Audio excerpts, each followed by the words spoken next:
Welcome to Love Punch, where I'm challenging leaders, entrepreneurs, and creatives to make a lasting impact.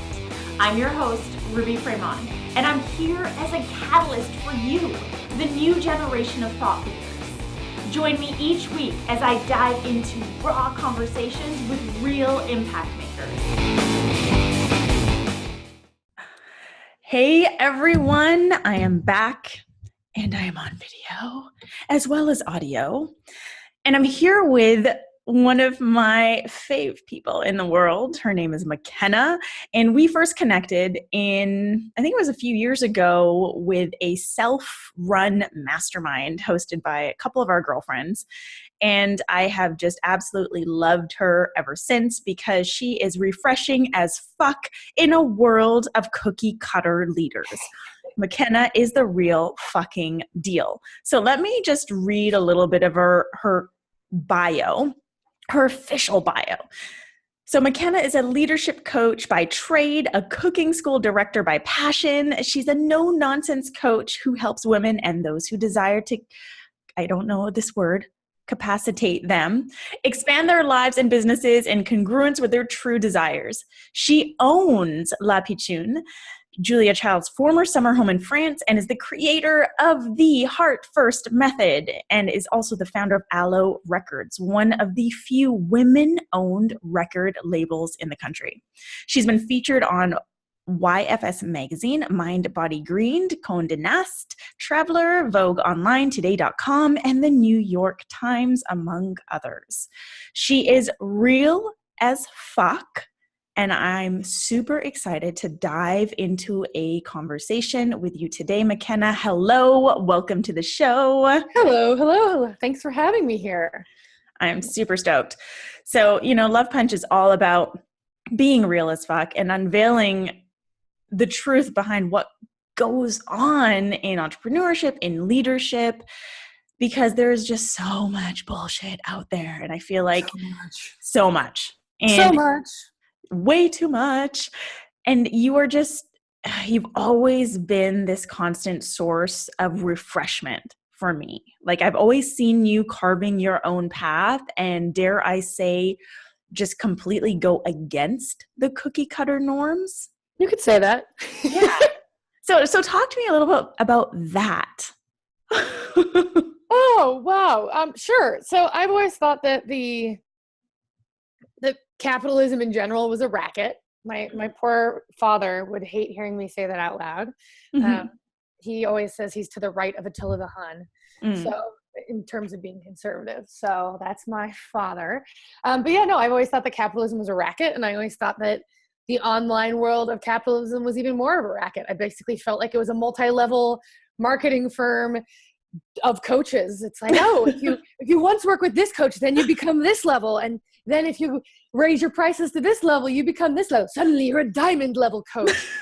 And I've always wondered why we didn't actually have delineations based on how many dollars we spent on other coaches and how famous they were. Right. I say that tongue firmly in cheek, but I always found that really frustrating, but I also saw the value in coaching and how valuable coaching was. And I figured there had to be a way to make money without joining the sea of sameness. And the make gazillions of dollars, live your true dream, be happy. Because the reality is that so many of those people who are living that life are not living a life I want to live.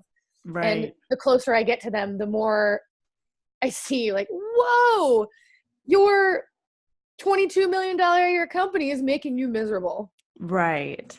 And I can see it. And so I've always been really reticent to believe that money was the answer to happiness and that coaching was the only answer to happiness, but it was still a valuable skill set to share. Mm-hmm. So I've spent my entire career of coaching kind of trying to figure out how to make money, find the right clients without using those kind of tried and true positioning as expert techniques that are frequently fabricated and not actually real. That's so important for our listeners to understand. most of the bullshit out there is bullshit. It is fabricated. People have made it up, and then they slap like a sticker on it and say, this is tested and true.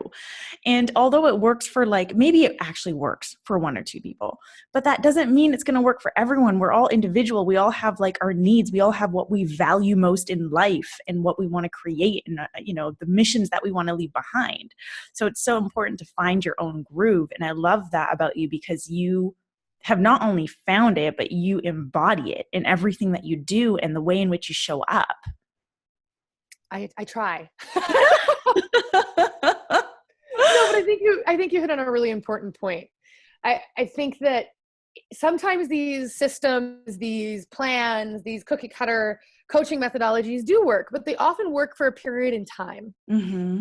And the strategies that are being taught are only valid for a period of in time and for a certain type of industry or service or product. It doesn't work across the board. Right. And there was a time when Facebook groups really worked for everyone. They worked for coaches. They worked for multi-level marketing companies. They worked for jewelry artists. They worked for your florist down the street. It really didn't matter. It was an effective way of communicating with your customer. And as the algorithm has changed, that's just not as true now as it used to be. They still had use and people are finding new uses for them, but that's a strategy or a tactic, really that's more of a tactic, that no longer is functional in the world of business in the same capacity that it used to be, because it got oversaturated. That's the other thing. It's like a lot of these systems and plans and strategies and thought processes that are being fed to other people as like the silver bullet. They are the silver bullet for a flash in the pan moment in time. Right. Yeah. And that doesn't work. Yeah. And it's interesting because, I myself have found that I've done all those strategies. I've implemented a lot of the cookie cutter shit and it does work. I've earned money off of it, but it's like last year I realized just because I'm earning money doesn't mean it feels good. Like this feels completely unaligned with who I am and what I value and what I want to bring into this world, and the legacy that I want to build. And so like how, especially for our listeners, like how can they start to understand or see that or unveil themselves to even be aware of understanding like what, just because something works doesn't mean it's what you should do. No, utterly and completely. So it's interesting that you're bringing this up because there's a conversation going on my Facebook right now, like happening right as as we are speaking, where I asked for a community that was not like a mastermind run by X guru coach and everybody pays them $30,000 to join, creates a community, but actually like a community that was wildly diverse and not a one-off event, not like something that continues. Right. And the reason why is because my values have changed over the past few years. I've been in all those types of groups and I'm finding that what I'm looking for is diverse. It's not centralized. It can have a governing body, so to speak, but I don't want it to be like one person running it. Like it wouldn't matter if it were Oprah. I don't care if Oprah started a entrepreneur community. If it were called Oprah's entrepreneur community, I still wouldn't join. Like truly at this point, like it's just not, the cult of personality has lost itself because my values are no longer attached to the cult of personality. So I think that like understanding where your values actually are and figuring out where you want to focus. And all I was looking for was an in-person, regularly meeting community that was global, diverse, truly diverse, not a few people of color here and there or a few queer people here and there, like not one or two, like normal numbers based on the world. Like this, let's say the world is X amount of this, that many people of that, like an actual cross-section of a global community as close as we can. And there was nothing. And everybody's talking about, well, but about this, what about this? And the truth of the matter is like finding that groove in your values is really about looking at what you value. If you value being on the internet all the time, then spending all your time in a Facebook group is a great idea. Like some people that truly is something they value because they don't like going out into the real world. Right. I raise my hand to that. Sometimes I feel that way. There were times in my life where I really enjoyed that. And now I'm finding it to be really stifling. So it's about getting clear on what you value and how you want to show up and how you want other people in your life to show up. Right. And getting granular about it. Like, and I've gotten a little bit of flack behind closed doors about this specific community I'm looking for that may or may not exist. And I'm okay if it doesn't exist. Right. They keep going, oh no, that's not what I'm looking for. And I'm getting snarky messages being like, well, I was just trying to help. I'm like, you literally didn't read what I wanted. Right. Like, you said, hi, look at me. I do this. Yeah. Look at this mastermind that I run. I was like, I don't want that. Yes. So it's getting really good at saying no and getting really good at saying yes based on the things you're currently valuing. And those change. Right. And I think that's really important to understand is your values change. Your values change as we evolve. I say this all the time. Like we evolve, our businesses evolve, our missions evolve, our purpose evolves. The more that we learn, the wiser we get, the more we evolve. And that's okay. So what you're saying is like really listen to that evolution and understand that your values change. And as they change, you're allowed to change. You don't have to stay in a system just because it quote unquote works. Correct. Yeah. And this definition of works how? Okay, fine. We can define it as works that makes you happy or hello, UPS man. Sorry about that. Please don't bark, John Wayne. I'm on a podcast. I'm waiting for the bulldog to go hog wild in the background. So I think that being willing to understand like the definition of what works, you have all different ways of looking at how it works. A lot of times in entrepreneurship, we're looking at what works in quotes as solely money. And then you can look at it as what works in terms of what makes you happy. What works is in what evolves you to the next level. Right. Sometimes evolving to the next level isn't about making money. Right. Sometimes it's cutting off the thing that makes you the most money so that you can be kind of broke in your business for a while to then step into that next thing you're trying to do and make money off of. And that's okay. Mm-hmm. But it's that understand, you said what works. Yes, it might work, but what are you actually wanting to achieve? And as an entrepreneur, yes, you need to make money, but that's not the sole reason to go into business. Yeah. If you wanted to make money, go work in corporate. It's a lot easier to go get a corporate job, make $250K a year, invest instead of in your own business, invest in stocks and make gazillions of dollars that way, or Bitcoin or whatever. It's so much easier. Yeah. That is a much easier way to become a millionaire. Definitely. Full stop. So if your only desire is to make money, go to business school at a place like Harvard, do really well there, go work for McKinsey & Company and make a crap ton of money and become a partner. Like, go ahead. That is it's a lot of hours, but in a lot of ways, it's a lot easier than having to come up with your own new ideas. The reason why you're an entrepreneur is because you have a problem that you believe you can solve with your product or your service that also in turn brings you money and brings some sort of positive response to people. And that's the key, I think, that people forget about. Like, say you're in a service industry, at some point in time, like, people forget service. They Correct. Forget service because they get obsessed about the money or the systems or all of that. So there's something that you mentioned to me before, and it's the science of hustle. Mm-hmm. And I really am interested in hearing your form of hustle and what that means for someone who is so purpose-driven and someone who is so aligned with their values, because I feel like that would be totally different than the person who's simply just money hungry. For sure. So the interesting thing about hustle is that ultimately it's utterly necessary.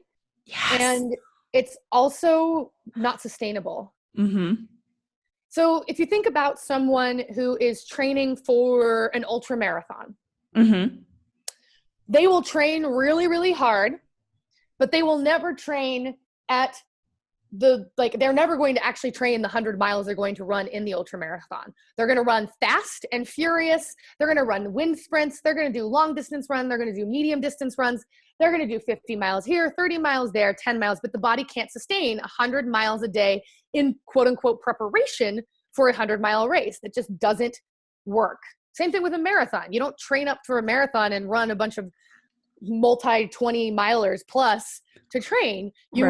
You run at certain paces. So that's the thing about hustle. Hustle, just like a hustle, is a body reaction. Putting your body into a state of movement, even if it's mental moving or working a lot, still requires rest and time off and times to breathe. You can't just go balls to the walls for months at a time. It's not sustainable. No one can do that. It's not a possible thing to do. But at the same time, you still have to go through sprints. You still have to work hard.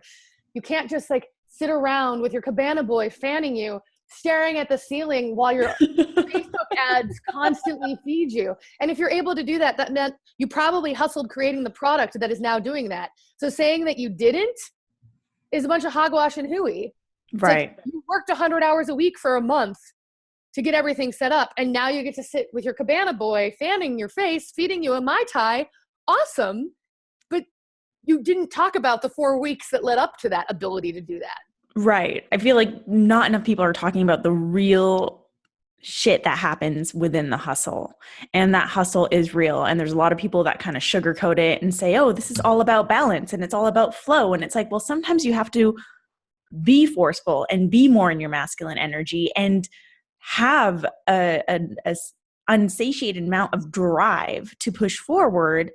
And I love that you said that it's also unsustainable, because I think this is, for people like me, I can go all the time. I get caught up in that momentum. I actually have to consciously tell myself to slow down and to stop and understand that it's not sustainable. And the only reason I figured that out was because I realized it was unsustainable when I kept getting sick, or I kept getting adrenal fatigue, or, my body would just shut down. So I love that you said that it's both necessary and unsustainable, because I think these are two things that people don't really touch upon in the industry. There's the entrepreneurs who are really heavy on the hustle. It's like hustle 24/7, hustle all the time. And they almost take pride in having that type of life. But then you can sense the energy behind what they're saying. Like there's a burnout there. There's like a lack of real emotional energy behind the words that they're speaking, because they're unable to even connect to what they're feeling anymore because they're so in the hustle. And then on the flip side, there's those who are, well, I'm just going to meditate and flow and all my ideas are going to come to me. And this was so easy to build, and look at it running, earning me 6 figures, and I can help you do this. And oh my God, both of those kinds. Doesn't work. That does happen, but that's again, we talked about snippets in time, right? Right. The tactics are valid at snippets in time. They're talking about a snippet in time. Yes. What they had to do to get that download is years of work. Just because it happens one day and then they create the thing, it didn't happen just like that. They don't talk about all the precursors that led to that, all the knowledge they built to get to that point. They don't talk about the degrees they built. In fact, marketing people will tell you not to talk about the degrees so you don't ostracize people. And so you're kind of in this constant figuring out, like, well, which snippet in time are they talking about? Are they telling you the whole story, or are they telling you this slice? Yeah. So let me ask you this. Why do you think people don't enjoy talking about the reality behind what they've built? And on the flip side, why do you think it's important to speak about that? Reality is ugly. Reality is not a lot of fun. Reality of anything is not a lot of fun. The reality of getting a book published isn't a lot of fun. They talk about the agent saying yes, but nobody talks about the 30 rejections, except kind of like haphazardly. They talk about the manuscript that they get a yes to, and they might say, yeah, it went through 30 revisions, but you have no idea how much their editor has ripped it apart. Right. They show their beautiful website, and sometimes they'll show iterations before to be like, look at how much more beautiful it is. But they don't talk about the fact that they spent 150 hours building that until it's in the past. Once it's in the past, people will talk about it, but usually as a way to show how great things are now. But I think the reality is that the reality is that reality is ugly. It's not, there's a reason why we have artists in the world. They make things beautiful. There's a reason why there's music. It makes things beautiful. There's a reason why that there are positive affirmations to make the reality of life, which is frequently not very good or interesting and full of loss and pain and sorrow. No matter how great your life is, it's going to be filled with all of those things because it's inevitable. Nobody's going to live forever, no matter how much you biohack or how much you meditate. We're not living forever. We're human. Right. Very few of us are ascended masters who are going to maybe there's a few who are listening, but it's dubious, right? So, but it's all of this dreaminess is because it's so much easier to talk about the dreaminess than it is the stuff. Because I mean, you don't want to hear me talk about the pile of shit in my living room. You want to see Right. my beautiful couch. I mean, today it's really clean, but normally we're like putting our best face forward Right. because the reality is never that pretty. Yeah. Yeah. And it's hard. It's hard to talk about the reality. And gosh, I don't like talking about my negative feelings that I have that aren't necessarily negative, that are just there, the sadness, the despair, the frustration that comes when things don't go my way because I've worked my ass off and I don't want to have egg on my face. Right. Yeah. Yeah. And it's, and what I found though is it's like this conundrum. So we don't want to talk about the ugliness of reality, but at the same time, we are so drawn to people who are willing to do so. We're so drawn to people who have the courage to do so. The posts that make me stop scrolling are the ones that are real as fuck. The ones where people are saying, okay, like it really took blood, sweat, and tears, and I'm not really over this, and this happened, and this happened. It's like, wow, that resonates because that feels real. So it's like a lot of people are just at war with themselves, this internal battle of like, how much do I share? How much am I willing to share? And if I share this, am I still going to be portrayed as a leader? Or are people still going to trust me enough to want to work with me or to buy my products? Am I going to be seen as anything less than professional? And I feel like that's the stuff that plagues us. And you're right, like we like to make everything look pretty, and social media has made it way too fucking easy to filter the shit out of everything, which further feeds this obsession over like, let's just make everything look pretty. So it's really interesting that what you said about how the posts that make you stop are the ones where people are getting real. It's this really interesting dichotomy, at least what I have found, is that people want really pretty or really shitty. Mm-hmm. Look at the tabloids, look at People Magazine, look at Us Weekly. Like, you either see so-and-so got married, rice toss, right, and birdseed and lace and yay, or oh my God, they're getting a divorce. Oh, so-and-so cheated. There's never like, look at them eating a slice of cake at Baskin Robbins, unless they're talking about how fat they are. Right? It's not like, except for that one section that usually has two pictures, it's like, look at stars being normal. We want the beautiful and perfect, and we want to see that the beautiful and perfect is fallible. We don't actually want to see everyday mediocrity. Because at the end of the day, life is about 25% living, which means paying your bills, brushing your teeth, using the toilet, taking showers, putting on your face products, drying off, driving to the grocery store, or even ordering on Instacart or hiring your assistant. We're not all just like making beautiful stuff happen all the time. A huge portion of our life is spent sleeping or doing things that aren't related to our dreams. And that's the thing we don't want to hear about because we all go through it. But we never look at the big names as that. We view them as these like perfect kind of caricatures of what they really are. And then when those caricatures can be broken down and we can see that they have a little bit of egg on their face, we're like, ooh, I'm not the only one. So that we have that kind of like double desire to have both of those things, but like seeing that they're just human makes them no longer interesting. Right. That's super interesting that you brought that up. It's like the polarities, right? So one of the things that I always say, if you really want to stand out, you have to be polarizing because that's what gets people's attention. And it's so interesting to even view it in the way that you just shared is like, it's either the polarizing side of like, everything is great and perfect and beautiful and working, or everything is shit. And so where does that leave us? The people who are purpose driven, the people who are working to really lead our missions with impact, where does that lead us? Where's the best way to ride on that polarity scale? That's a big question. I think the reality is the day-to-day isn't marketable. And that's okay.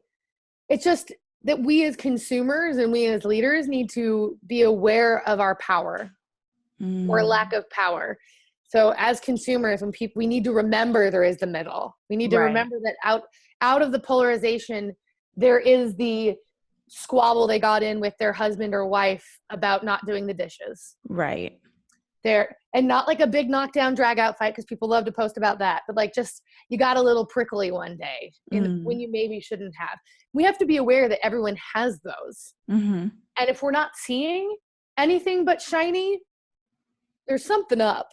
Right. It's not. I know some of the shiniest, happiest people on the face of the earth, and it's still not always shiny because they still lose pets and loved ones and family members. And so if it's always shiny, you know something's missing. Right. So It it's more causes about people to question it. Correct. So it's more about being aware of the power you have as a leader to make sure you're presenting as balanced of a view as you can that's still interesting and marketable, because really no one wants to read your tweets anymore about like, I ate an egg. Here's my lunch. Today I bought Lucky Charms at the grocery store. I mean, like, no one cares. Like, well, we can file that under what one of my artists at Aloe calls nobody cares news. Like, nobody does. But you also need to understand the power it wields for people.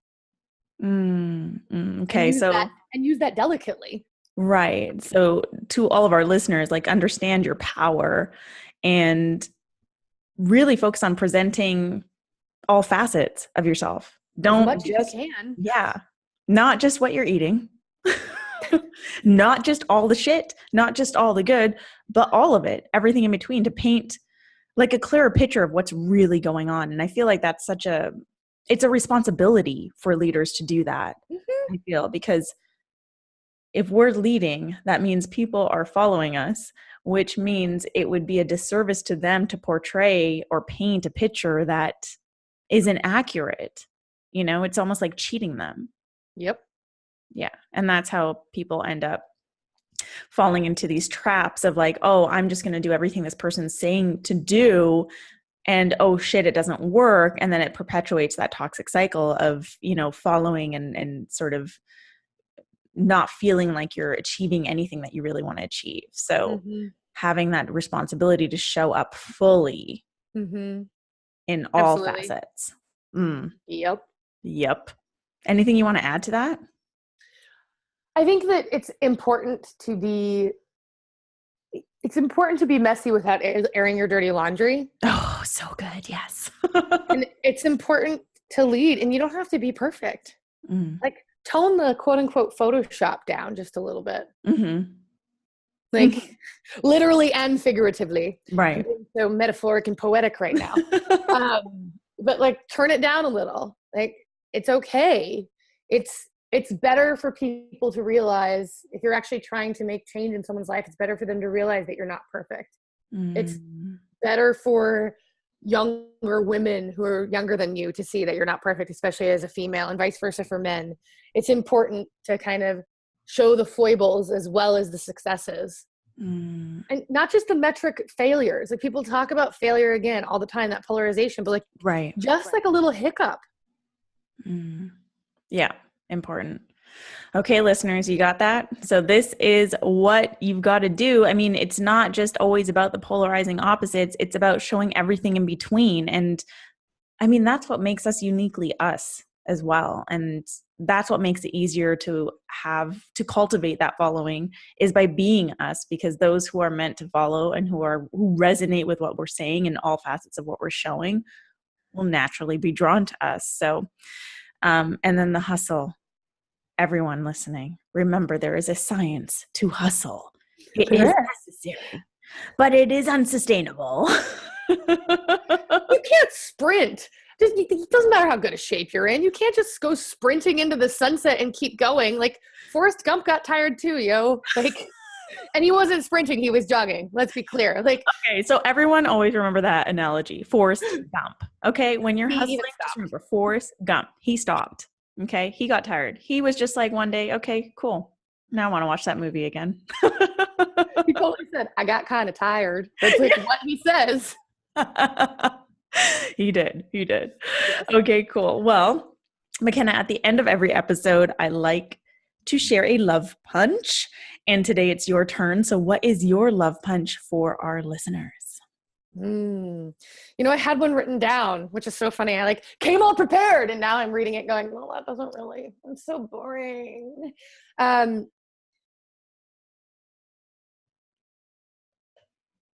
work hard when you need to and know the difference between needing and wanting. Yes. That's so important. Listeners, listen to Makenna and stalk her online. So Makenna, tell our listeners how they can stalk you. Oh my gosh, you can track me down online all over the interwebs, despite my distaste for the Webernets. I do have a website at MakennaHeld.com. I am Instagram Makenna Held. I am Facebook Makenna Held. And then also Aloe Records, which is ALO Records, and La Peachoon, which is La Peach FR on Instagram. So you can track me in all those places. Cool. And I will have those in the show notes. So Makenna, thank you so much for showing up, being real as fuck as usual. I just adore you. And I know that our listeners are going to really appreciate the no nonsense, no bullshit advice that you shared today. So thank you, Makenna. Well, thank you. And to our listeners, thank you so much for joining us on today's episode of Love Punch, where I'm challenging thought leaders, influencers, and entrepreneurs like you to make a lasting impact. So if you loved this episode, please hit share and subscribe. And if you're listening on iTunes, please drop a review to spread the love. Feel free to connect with me online. My handle is at @IamRuby, and I will see you all next week with a brand new episode of Love Punch.